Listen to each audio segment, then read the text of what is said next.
Bonjour, je suis Emmanuelle Berco, invitée d'honneur de la 40e édition du Festival du cinéma européen.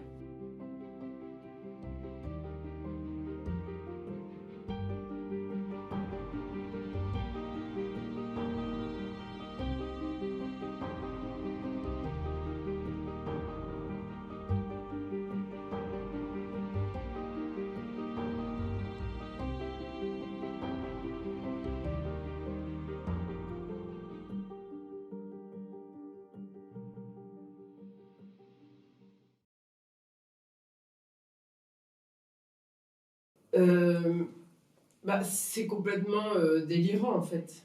Parce que moi j'ai fait ce court-métrage dans le cadre d'une école, donc c'est mon film de.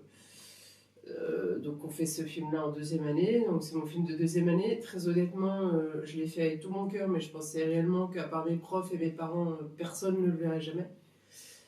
Je savais même pas en fait qu'il y avait des festivals de court-métrage à l'époque.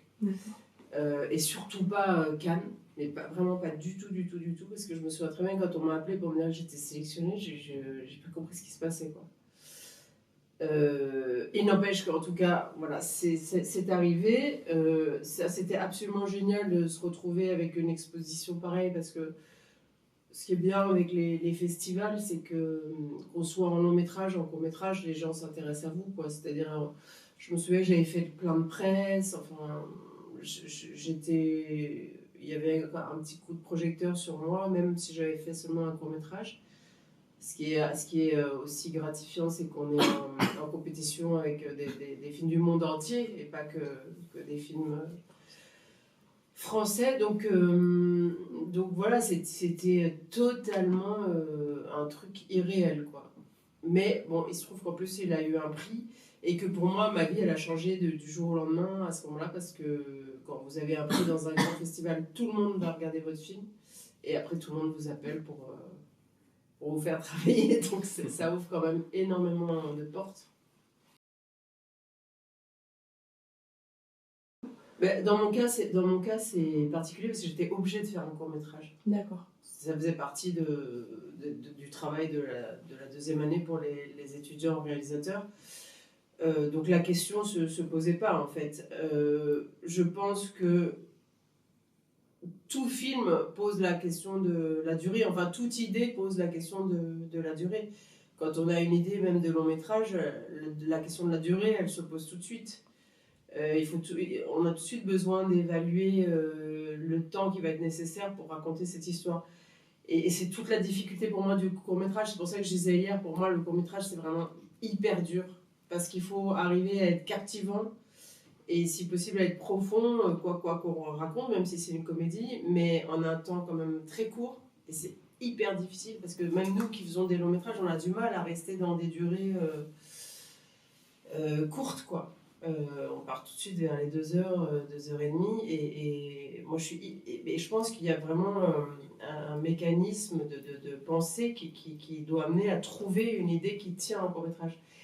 Parce que souvent, il y a des gens qui critiquent les longs-métrages en disant ils ont fait un long-métrage avec une idée de court-métrage. Et c'est vrai que ça ne tient pas non plus, quoi. Enfin, et chaque film a vraiment d'abord son économie et sa durée. Mais je pense que, par exemple, les gens qui concourent ici, qui ont leur court-métrage sélectionné ici, ils étaient tous partis pour faire des courts-métrages. De toute façon, il y a la question du budget, en fait, en réalité.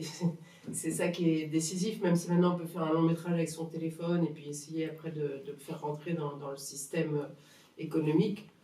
A priori, on part d'un budget et on voit ce qu'on peut faire avec. C'est aussi ça, le cinéma. On a parfois tendance à oublier que nous, réalisateurs, bien sûr, il y a toute cette part artistique où on a une idée, on va la développer en scénario et puis ensuite, on va en faire un film qui soit court, qui soit long, mais on doit faire tout ça avec une grande conscience de l'argent dont on dispose. Et puis, comme je le disais hier soir aussi, quand même la grande vertu des courts-métrages, c'est que malgré tout, bien sûr, on a envie de faire le court-métrage le meilleur possible, d'être reconnu, d'être remarqué, etc.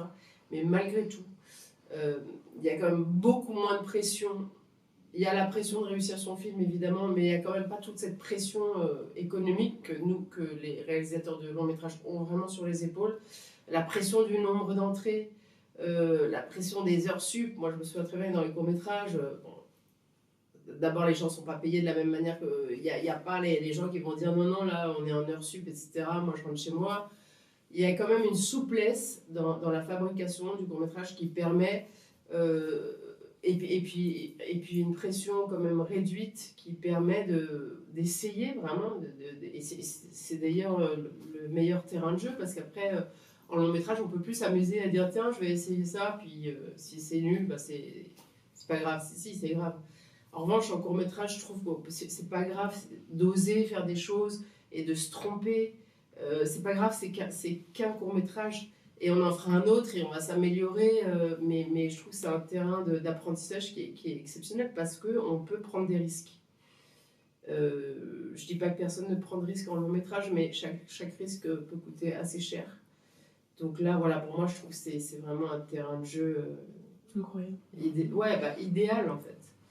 Il faut s'aventurer, il faut sortir un peu des clous, quoi. C'est vraiment le moment où jamais.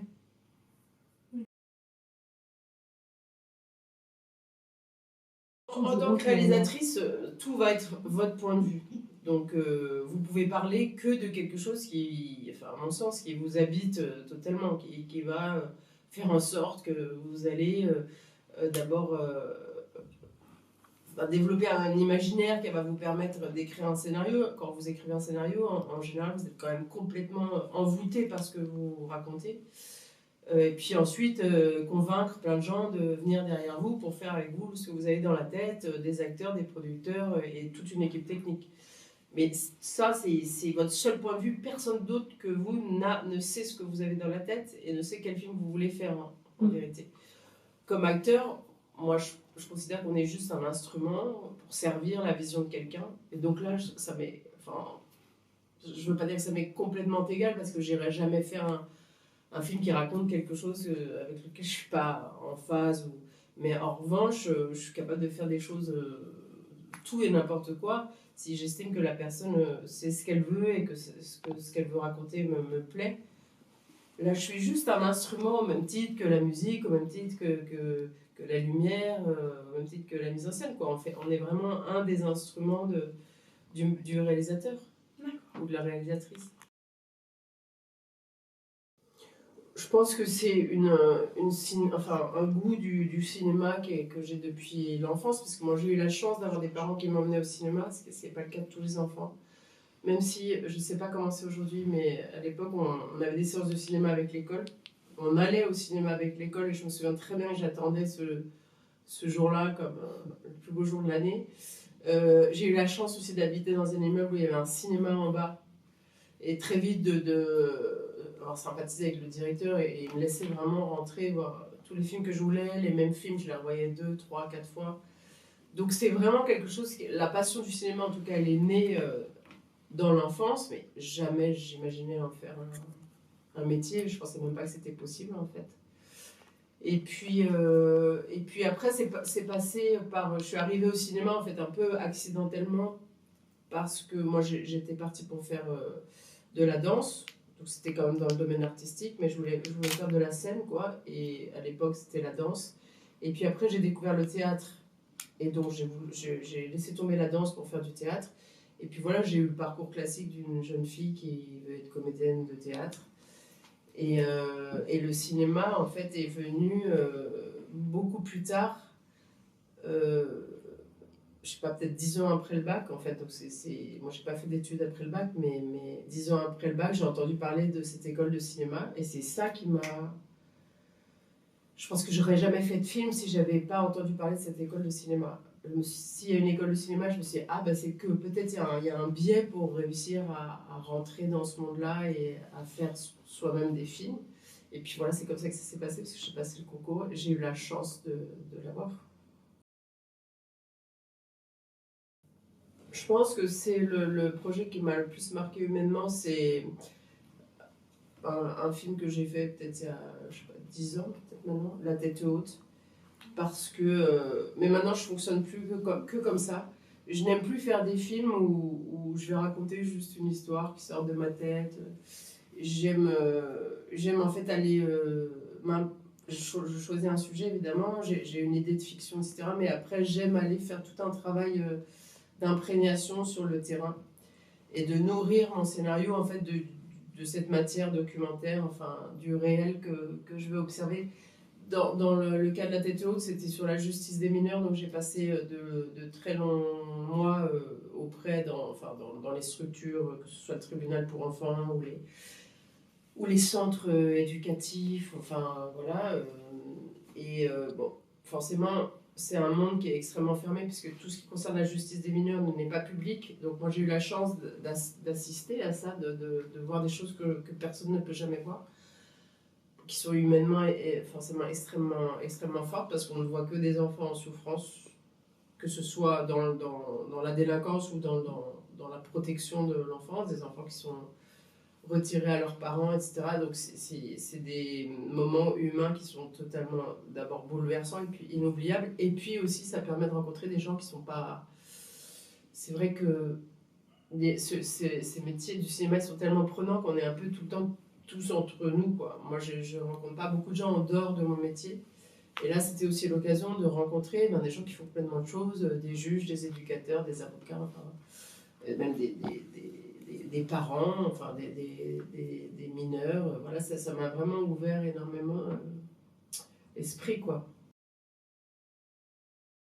Ah oui, oui, oui, moi je pense que les deux métiers se nourrissent totalement. Ils n'ont rien à voir.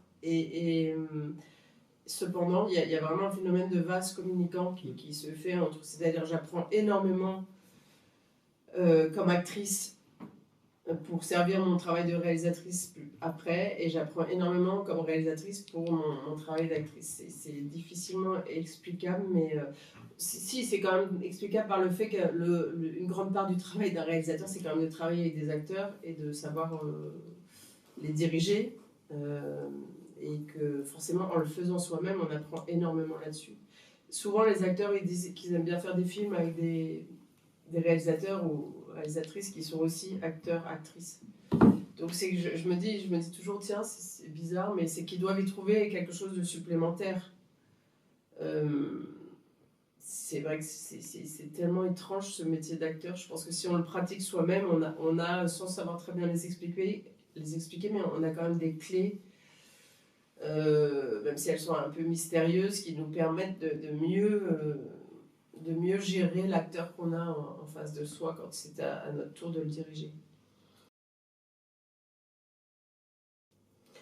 Bah moi je réfléchis pas comme ça. D'abord je pense que, enfin je crois pas, les films, je fais pas des films pour passer des messages, comme disait je sais plus qui à la poste pour ça.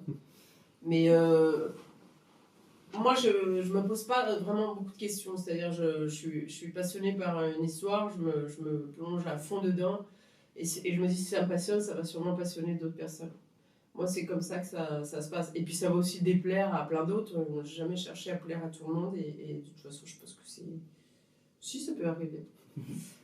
Mais je crois que c'est quelque chose qui me plairait tellement. Donc, moi, je fais les choses le plus sincèrement possible. Et puis après, si ça touche les gens, c'est génial. Si ça les touche pas, c'est pas grave non plus, quoi. Mais voilà, ouais, moi, je parle de choses qui me touchent, d'une part, et qui me passionnent. En fait, ça s'arrête là.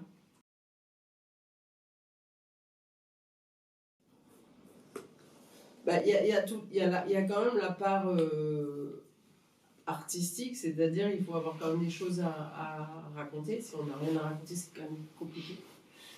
Il faut savoir les raconter, c'est-à-dire il y a maintenant, enfin, on a l'impression que tout le monde peut faire des films, etc. Comme si moi demain, si je dois faire une baguette, je ne sais pas la faire, hein. Mais le cinéma, je ne sais pas pourquoi, on a l'impression que tout le monde a l'impression que c'est pas vraiment un métier, que n'importe qui peut le faire, mais malgré tout, la mise en scène, c'est quand même un métier. Je pense que ça s'apprend pas forcément en allant à l'école.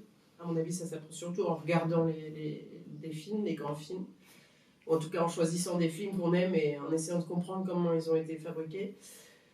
Donc c'est quand même d'avoir ce sens-là de la mise en scène, c'est d'avoir un goût quand même très prononcé pour les acteurs, parce qu'il y a plein de metteurs en scène qui savent très bien faire des plans incroyables, etc. Mais par contre, ils ne savent pas du tout parler à un acteur, ni le diriger, et l'acteur doit se débrouiller tout seul. Il y a quand même beaucoup de films où ça se passe comme ça. Donc vraiment le bon, pour moi, il sait aussi faire avec les acteurs.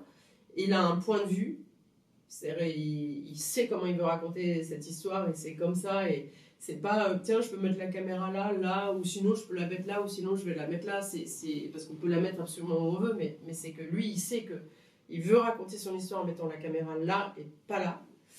Et puis ensuite, il faut quand même, je trouve, des qualités, comment dire, de tempérament assez.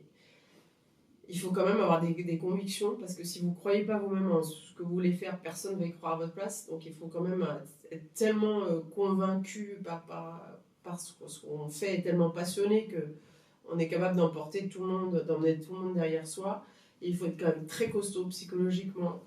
D'abord parce que les tournages sont vraiment très durs. Vous n'avez sur un tournage, d'abord vous avez des choix à faire toutes les 2 secondes. Donc si vous êtes quelqu'un qui est très indécis, etc., on vous demande toutes les 2 minutes, tu préfères ça et ça, on le fait en rouge, en bleu. Enfin, c'est tout le temps des décisions à prendre très vite. C'est aussi beaucoup d'obstacles, parce que rien ne se passe jamais comme prévu. Donc il faut être quand même assez costaud. Et puis après, il faut être aussi très costaud, parce que ça demande énormément de travail, et que si ça se trouve, le jour de la sortie de votre film, personne ne va aller le voir, et vous allez vous faire déchirer par la presse. Et ça, il faut avoir le tempérament qui permet de le supporter, parce que sinon, quelqu'un, il peut être complètement brisé. Quelqu'un qui est un peu fragile psychologiquement, ou qui se remet trop facilement en cause, il va penser qu'il est une merde et qu'il faut qu'il arrête. Donc pour tenir le coup et faire une carrière, vraiment, il faut avoir quand même un tempérament, une grande solidité du mental, quoi. Et puis la dernière qualité, c'est de s'accrocher à ses idées, et de laisser personne nous dire que c'est pas bien ce qu'on a dans la tête, ou qu'il faut pas faire ça. Il faut être vraiment habité par ce qu'on fait, et laisser personne nous dire que ça vaut pas le coup.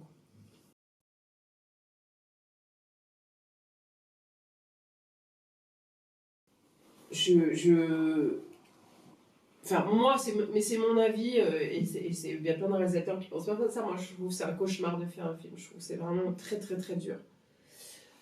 Que c'est d'abord physiquement, c'est dur, en masse de travail, c'est dur, mais c'est aussi dur parce que c'est très difficile d'atteindre une perfection, en fait. Et comme moi je suis perfectionniste, c'est quand même assez douloureux, toujours. Et puis il y a aussi ce truc de tout ça pour ça, quoi. C'est-à-dire que si votre film marche pas hyper bien, vous dites 3-4 ans de travail pour ça, est-ce que ça valait vraiment le coup et tout. Donc pour moi, les tournages comme réalisatrice, c'est vraiment, entre guillemets, quand même un calvaire. Même si j'y trouve quand même des moments de joie, mais globalement, c'est quand même une souffrance. Et alors que le métier de comédienne, pour moi, ce n'est que du plaisir. Donc c'est pour ça que j'aime bien faire ce parallèle avec la cour de récré, quoi, parce que le métier d'actrice, pour moi, il est vraiment... il est aussi simple qu'un enfant qui va jouer aux cow-boys ou aux Indiens, quoi. Donc c'est un enfant qui joue aux cow-boys ou aux Indiens, il souffre pas, c'est juste, il s'amuse, quoi. Et je veux pas du tout réduire, enfin, parfois ça peut sembler un peu réducteur par rapport par exemple aux gens dont ce serait le seul métier d'être acteur. C'est comme si je disais, c'est des gens qui travaillent pas, qui font que s'amuser. C'est beaucoup de travail aussi, mais c'est quand même un travail qui se fait de façon beaucoup plus légère. D'abord, tout le monde s'occupe de vous, vous êtes traité comme la 7e merveille du monde, et puis vous ne portez pas sur vos épaules le film. C'est le réalisateur qui le porte. Et vous rentrez le soir, vous pouvez aller dîner avec des amis. Un réalisateur qui est en tournage, il ne va pas aller dîner avec des amis le soir. Je pense qu'il y a trop de travail, quoi. Donc voilà, c'est pour ça que je fais cette comparaison. Oui, parce que voilà, jouer pour moi, c'est que de la joie, et faire des films, c'est quand même, pour moi, pas mal de souffrance. Mais quand vous arrivez au bout de ces 6 mois de montage et que le film est là, oui, là, il y a une satisfaction qui est dingue. Mais c'est pas une satisfaction de ce qu'on a fait, c'est une satisfaction du travail accompli, de la masse de travail accompli en fait. Et évidemment, euh, c'est ce que j'aime dans le cinéma, c'est que dans le cinéma on peut rien faire tout seul. Donc c'est vraiment enfin, c'est un travail qui est totalement collectif et qui fait partie pour moi du plaisir de faire ce métier, quoi. C'est qu'on le fait tous ensemble, tout seul, vous pouvez absolument rien faire.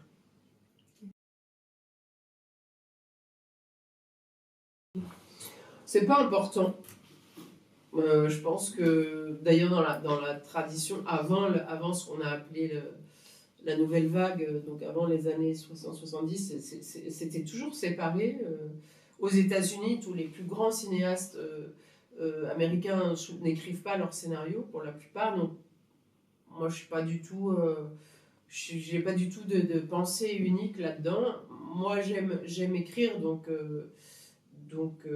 ça me paraît naturel de raconter mes histoires, mais c'est un peu mon rêve que quelqu'un écrive pour moi et que j'ai plus jamais à écrire. Mais c'est très difficile de trouver quand même un scénariste qui écrirait comme vous écrivez et qui finalement va vous apporter quelque chose mieux que ce que vous auriez fait vous-même et qui correspond absolument à votre personnalité, etc. C'est quand même pas facile à trouver. Il y a des réalisateurs qui le trouvent et qui font quasiment toute leur carrière en binôme comme ça avec un auteur. En France, il y a quand même cette tradition, beaucoup des metteurs en scène qui écrivent leurs films depuis les années 60-70. Mais j'ai pas du tout.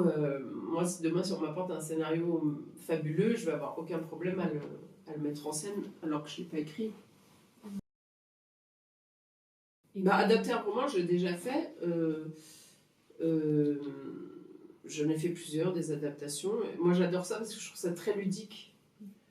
Parce qu'on part quand même de l'idée de quelqu'un d'autre, pour le coup, mais il faut transformer tout ça en cinéma, parce qu'un livre, c'est pas du cinéma. Et ce qu'il faut que vous sachiez, c'est qu'un scénario, c'est pas non plus un livre. C'est-à-dire qu'un scénario, c'est une fois que le tournage est fini, on le met à la poubelle. C'est pas quelque chose qui va rester. C'est vraiment un outil qui permet à tout le monde de savoir, de travailler ensemble et de savoir ce qu'on est en train de faire. Mais ça n'a aucune valeur d'écriture, en fait.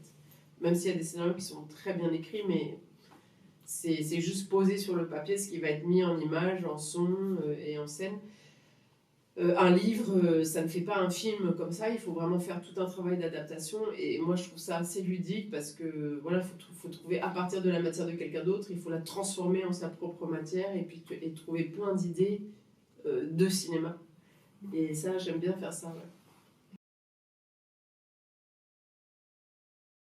Moi, c'est très simple, c'est de réussir à vivre de ce métier. Je trouve que c'est déjà un accomplissement qui est énorme et surtout un très grand privilège, quoi. Il n'y a pas un matin où je me lève et où je me dis pas la chance que tu as de faire ce métier, mais surtout d'en vivre, parce qu'il y a beaucoup de gens qui veulent faire ce métier et il y a plein de gens qui n'arrivent pas à en vivre. Donc moi, j'ai cette chance incroyable depuis que je suis sortie de l'école, de n'avoir jamais arrêté de travailler.